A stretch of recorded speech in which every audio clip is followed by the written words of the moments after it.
Me responde o seguinte, quais são os investimentos mais rentáveis que existem? Em empresas? Se você for agora no ranking da Forbes e pegar as pessoas mais ricas do mundo, o que elas têm em comum? Ações de empresas. Então, quando nós vamos até a Bolsa de Valores investir, nós ganhamos a possibilidade de nos tornarmos sócios dos maiores veículos de geração de riqueza que existem, que quais são? Você já pegou. Empresas. Não sabe qualquer empresa. Uma empresa boa bota dinheiro no seu bolso, uma empresa ruim vai tirar. Então a gente precisa saber as características do que são boas empresas para que a gente consiga ganhar dinheiro com elas. Por isso, o conhecimento que você vai adquirir hoje com esse vídeo vai ser imprescindível sobre como analisar ações que você vai precisar usar no mundo dos investimentos e no dos negócios. Então pega papel e caneta que a gente vai entrar tão a fundo que você não vai conseguir chegar até o final sem que você anote.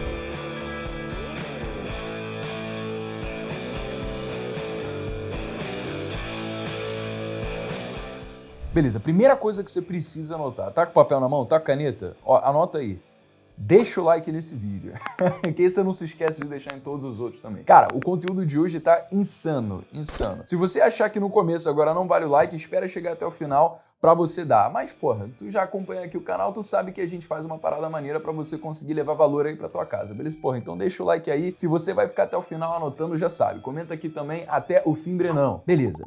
Toda empresa possui 3 relatórios principais: o balanço patrimonial, o demonstrativo de resultados do exercício e o fluxo de caixa. E cada um deles vai cumprir um propósito completamente diferente que você precisa saber para você conseguir fazer uma boa análise. Preste atenção que isso é importante, ó. O balanço patrimonial é um retrato da situação financeira da empresa hoje. Como se alguém fosse lá e tirasse uma foto de todos os recursos que a empresa tem e tudo que a empresa deve naquele momento específico. E ele tem essa cara aí, ó. Ele é composto basicamente por 3 informações, tá? Os ativos, os passivos e o patrimônio líquido. Aí você deve olhar para isso daqui e falar, Breno, isso é muito básico, ativo e passivo, porra. Eu nasci lendo Robert Kiyosaki, que pai rico, pai pobre eu sei todo de cor. Não, é completamente diferente disso daqui, cara. Ativo e passivo da contabilidade financeira é outra parada. Nos investimentos, a gente sabe o quê? Ativo é tudo aquilo que tem o potencial de se valorizar ao longo do tempo quando coloca dinheiro no seu bolso. Ações, fundos imobiliários, ETFs, estoques, esse tipo de coisa. Agora, na contabilidade,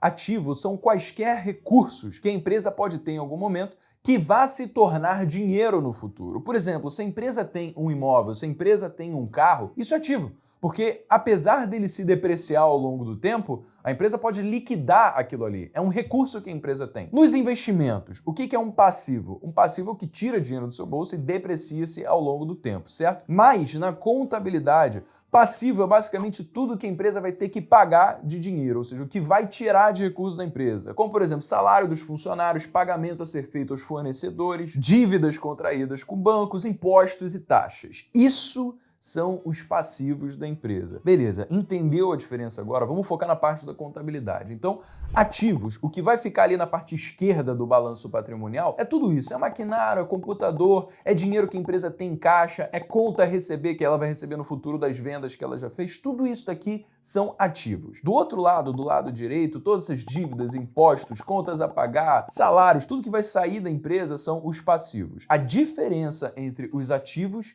e os passivos forma o patrimônio líquido. Cara, patrimônio líquido é enquanto a empresa tem de valor. É você pegar tudo que a empresa tem para ganhar no futuro, tudo que ela tem de recurso e tirar tudo que vai sair da empresa, tudo que ela tem para gastar. E essa diferença é a riqueza do negócio. É exatamente o capital social que pertence aos acionistas da empresa. Isso se chama de patrimônio líquido. E por que eu estou te falando isso? Porque você precisa ter os fundamentos, o conhecimento básico para você conseguir participar do nosso evento dia 22 de março, sabendo os conceitos já, para a gente conseguir aprofundar mais ainda e você conseguir se tornar um expert no mundo dos investimentos e negócios. É por isso que o nome do evento é Investidor em 72 horas. São 3 dias de evento que vão do dia 22 a 24 de março, todo dia às 8h03 da noite. Só que a gente vai colocar uma porrada de material complementar com exercício que você vai ter que fazer durante os intensivões, com um monte de conteúdo que você precisa ter para ter a melhor experiência e garantir que você vai ter uma hora aprendizado. Tudo isso eu vou dar de graça para você, irmão, contanto que você se inscreva aqui embaixo, porque é assim que você vai receber os materiais e vai conseguir participar com categoria e autoridade. Clica aqui embaixo para se inscrever, Investidores 72 horas, porque eu tô contando que você tá prestando atenção nesse vídeo e nessa aula para ter um embasamento para chegar lá e a gente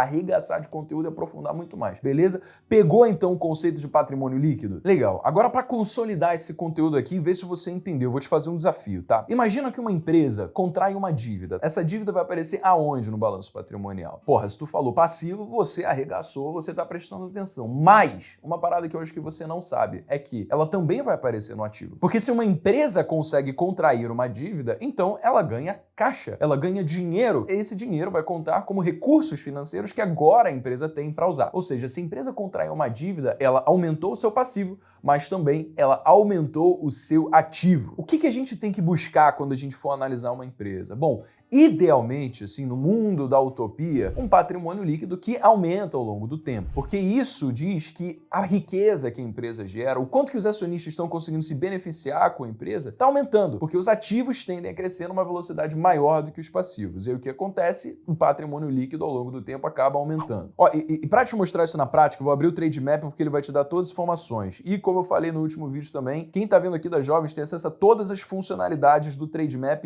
de graça por um mês, se baixar o aplicativo pelo link que está aqui embaixo, tá? Então tudo isso aqui que eu estou te mostrando, você vai ter acesso gratuito durante 30 dias, só se você clicar no link e baixar o app aqui embaixo, combinado? Então vamos aqui, ó. Se a gente pegar a empresa, uma aleatória Engie aqui, eu cliquei só por motivos de didática, tá? Aqui em cima a gente consegue ver o patrimônio líquido que a empresa tem hoje, mas a gente quer ver o histórico. Então a gente pode clicar aqui e ver que, por exemplo, a Engie, ela tem um crescimento do seu patrimônio líquido ao longo do tempo. Porra, isso é um baita de um bom sinal, irmão. Agora, se a gente voltar aqui e ver, por exemplo, vamos ver, a Fleury, e a gente também quiser analisar o seu patrimônio líquido, a gente vê que ele tem se mantido mais ou menos constante, talvez até tenha caído um pouquinho ao longo do tempo. E fala, putz, será que isso daqui é uma coisa ruim? Olha, não necessariamente é ruim. Pode ser bom também, porque se o lucro líquido da empresa estiver aumentando, ou seja, o dinheiro que realmente vai ser distribuído para os acionistas ou vai ser reinvestido no negócio estiver aumentando e o patrimônio líquido tiver ficado constante, isso pode simplesmente significar que a empresa tem crescido, mas ela tem diminuído o seu capex, ou seja, o seu capital imobilizado, aquilo que tem maquinário, aquilo que tem computador, sabe? Porque se a empresa acaba liquidando esse capital em capex, esse capital imobilizado, então quer dizer que ela tem menos infraestrutura agora, que está se depreciando menos e está gerando mais dinheiro com isso, ou seja, uma coisa boa. Não quer dizer que o patrimônio líquido não esteja crescendo, seja ruim. Então, para a gente ver se é isso que está acontecendo, a gente pode chegar aqui, por exemplo, se a gente quiser analisar o lucro líquido, ele está logo aqui embaixo, é só clicar e, putz, olha, tem crescido ao longo do tempo, ou seja, não quer dizer que porque o patrimônio líquido esteja constante que seja uma coisa ruim, porque se a gente considerar desde 2012 o quanto o lucro líquido aumentou, porra, com certeza valeu a pena dado esse patrimônio líquido que desde 2012 se manteve constante. Deu para pegar o senso crítico da parada? Breno, ai meu Deus, eu nunca sei, mas por que eu vou usar o patrimônio líquido? Cara, você com certeza já ouviu patrimônio líquido, sabe na forma de quê? De ROI. Sabe o que é ROI, ou RPL, como também é chamada? É retorno sobre o patrimônio líquido. O que isso significa? Significa o quanto de lucro líquido uma empresa consegue gerar dado o tamanho do seu patrimônio líquido. Ou seja, quanto mais lucro líquido uma empresa gerar com menos patrimônio líquido, melhor. Como é que a gente vê isso? Ó, aqui já tem os principais indicadores que a gente vai analisar, né? Então você pode clicar aqui no ROI e ver, caraca, o ROI da Fleury, por exemplo, está 14%. Mas a Fleury é uma empresa de saúde. Você não pode comparar o ROI da Fleury com, por exemplo, o ROI da Ferbasa, que é 4%. A Ferbasa é uma empresa de maquinário pesado, metalúrgica, siderúrgica, ferro-ligas, essas coisas aí. Ou seja, é outro mercado, é outra parada. Não é porque a Ferbasa está com um ROI de 4% agora que ela seja uma empresa ruim. Até porque, como se a gente analisar o histórico, a gente vê que isso é uma parada pontual. Ela, historicamente, tem estado com um ROI bem maior do que isso, né? Essa é outra parada. A gente sempre tem que analisar histórico dos indicadores e não somente aquele indicador naquele exato momento. Mas pegou então o conceito de ROI, cara? Basicamente, a regra de bolso é quanto maior o ROI, melhor. Como é que você vai saber se o ROI é bom ou não? Você compara com as outras empresas daquele mesmo mercado. Você tem que comparar Santander com Bradesco, com Itaú. Você tem que comparar Engie com Taesa, com Energias do Brasil, porque assim você vai ter um direcionamento melhor sobre quais são as empresas que são mais eficientes, que conseguem gerar mais lucro com a mesma ou menos patrimônio líquido, entende? Beleza, e qual que é o outro indicador que a gente precisa usar na nossa análise que vai envolver o patrimônio líquido? É a dívida líquida sobre o patrimônio líquido. O que isso significa? Basicamente que, caso a empresa liquidasse tudo que ela tem, tudo de ativo, pagasse tudo que ela tem de passivo, o que sobrasse o patrimônio líquido, se isso seria capaz de pagar a dívida que a empresa contraiu. Então a dívida líquida sobre o patrimônio líquido mostra isso. Se esse indicador for menor do que 100%, 100%, quer dizer que sim, a empresa conseguiria arcar com as suas obrigações. Se ele for maior do que 100%, quer dizer que não, que ela tem mais dinheiro em dívida do que ela tem de patrimônio líquido. Isso daí pode ser um red alert para você ficar ligado e falar, opa, quais empresas que costumam ter endividamento maior, uma dívida líquida, seu patrimônio líquido muito grande? Cara,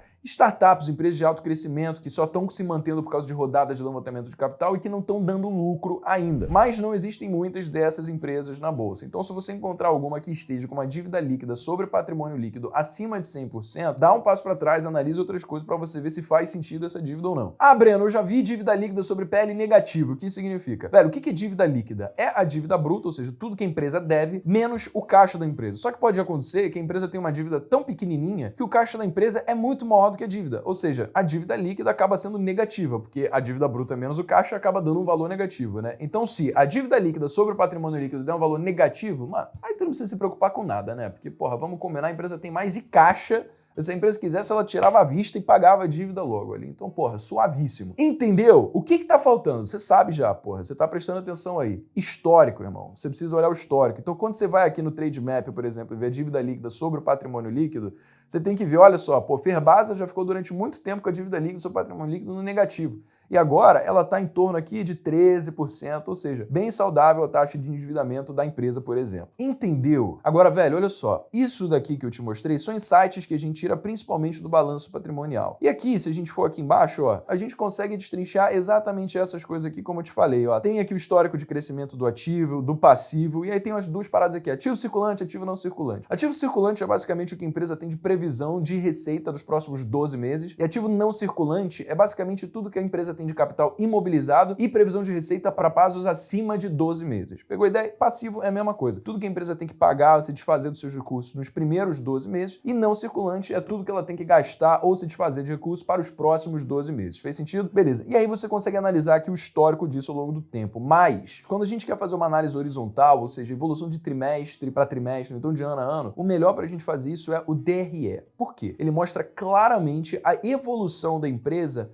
em termos de receita, de custos e de lucro líquido ao longo do tempo. Esses são os três principais indicadores que você vai precisar ver num demonstrativo de resultados do exercício, tá? Então o que a gente precisa se preocupar aqui, ó, em ver se ao longo do tempo a receita da empresa está aumentando. Por quê? Porque uma receita aumentando pode significar várias coisas. Que o mercado está crescendo, pode significar que a empresa está ganhando participação no mercado, pode significar que uma empresa está, por exemplo, fazendo com que as mesmas pessoas, os mesmos clientes estejam consumindo mais da empresa, ou seja, esteja aumentando o seu LTV. Então, no geral, a gente sempre precisa encarar o aumento da receita como algo positivo. Só que, se isso estiver também associado à manutenção dos custos ou uma taxa de crescimento dos custos menor do que a taxa de crescimento da receita. E como que a gente vê isso? Cara, velho, a gente sabe que, pô, receita menos todos os custos, tá batendo os impostos e tal, vai gerar a linha do DRE mais importante que a gente vai analisar, que é o lucro líquido. Se o lucro líquido está aumentando, isso é bom para todo mundo. Se ele não está aumentando ao longo do tempo, você tem que entender que fase que a empresa está. A empresa está se endividando para alto crescimento porque no futuro tem projeção de lucrar pra caramba? Ou ela já é uma empresa mais madura no mercado? Porque, pô, se for uma empresa mais madura no mercado que não está conseguindo gerar lucro, aí é uma coisa preocupante. Então, no caso, ó, você consegue fazer aqui análise horizontal para ver justamente a evolução percentual ao longo do tempo. E aí você consegue ver, ó, teve alguns trimestres aqui que a empresa gastou dinheiro pra caramba e depois ela começou a lucrar muito pouco se comparado ao que ela gastou. Aí, beleza, você fala, putz, beleza, tá crescendo o lucro líquido, mas ela gastou dinheiro pra caramba, o que eu preciso fazer para entender se isso é uma coisa boa? Aí você chega no terceiro relatório, que é o fluxo de caixa. Você precisa entender se a empresa tá gerando caixa, cara. Ou seja, se em determinado período de tempo as operações da empresa estão fazendo mais dinheiro entrar do que dinheiro sair. E aqui eu não estou falando de dinheiro em caixa, eu estou falando do caixa gerado. É o dinheiro que ainda não existe e durante o período de tempo ele vai ser gerado, ele vai ser criado e somado ao caixa, beleza? Então, por exemplo, no quarto trimestre de 2009, a empresa teve um fluxo de caixa negativo em 38 milhões de reais, mas no primeiro trimestre de 2020 ela teve um fluxo de caixa positivo de 47 milhões de reais. Entendeu? Através dessa análise você consegue responder a seguinte coisa. Cara, as operações da empresa se mantêm só queimando caixa ou elas têm um fluxo de caixa positivo com receitas maiores do que os custos? A gente vai aprofundar muito mais no Investidor em 72 horas, porque tem muito mais coisa que a gente precisa falar para você conseguir saber o que diferencia uma boa empresa de uma empresa ruim, porque aqui a gente só tá falando de número. Tem muito mais coisas não mensuráveis, mas que ainda geram muito valor para o negócio, que você precisa saber, que a gente vai entrar em detalhes no evento Investidor em 72 horas. Então, se você entende a importância de você saber analisar empresas, seja para investir ou seja para o seu negócio, irmão, que essas são as únicas formas de garantir que você vai enriquecer na vida, então clica aqui embaixo, se inscreve no Investidor em 72 horas, porque do dia 22 de março às 8h03 da noite a gente vai começar um intensivão para te tirar do investidor bucha e te levar ao investidor gerador de valor para si e para a sociedade, beleza? Então vai aqui embaixo e se inscreve e ó, porra, a gente combinou, cara. O vídeo foi maneiro, você aprendeu alguma coisa nele aqui, então deixa o like, se inscreve no canal, ativa as notificações, porque a gente vai entrar numa pegada bizarra de investimentos agora que você precisa saber, caso você queira ter alguma chance de chegar no evento e entender o que a gente tá falando, beleza? A gente vai sair do básico lá, então quem não sabe sobre investimentos vai conseguir sair do zero, mas eu quero poder adiantar para você absorver a maior quantidade de conhecimento possível de lá. Então, sem mais, meu nome é Breno Perrucho e esse é o Jovens Negócios. Valeu!